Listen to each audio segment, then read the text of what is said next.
ভাষা শহীদ স্টেশনের নামকরণের সমর্থন জানালেন গৌরব গগৈ।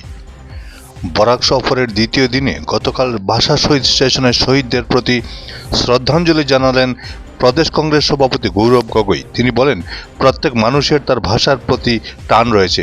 এ অঞ্চলের বহুদিনের দাবি ভাষা শহীদ স্টেশন নামকরণের প্রতি তিনি সমর্থন জানান। Bureau report, Barak vision. প্ৰত্যেক অঞ্চলত প্ৰত্যেক ৰাজ্যত নিজৰ নিজৰ ভাষাৰ প্ৰতি মানুহৰ যি টান আছে পৃথিৱীৰ ভিতৰত আৰু কোনো দেশৰ ভিতৰত নাই। একেৰাহে শিলচৰত ভাষা আন্দোলনৰ সময়ত যি শ্বহীদ হ'ল, আজি তেওঁলোকৰ স্মৃতিত বাৰম্বাৰ স্থানীয় ৰাইজে দাবী জনাই আছে যে ৰেলৱে ষ্টেচন ভাষা শ্বহীদৰ নামত হ'ব লাগে। এই ক্ষেত্ৰত মই নিজৰ কংগ্ৰেছৰ ফালৰ পৰা সমৰ্থন জ্ঞাপন কৰিছোঁ।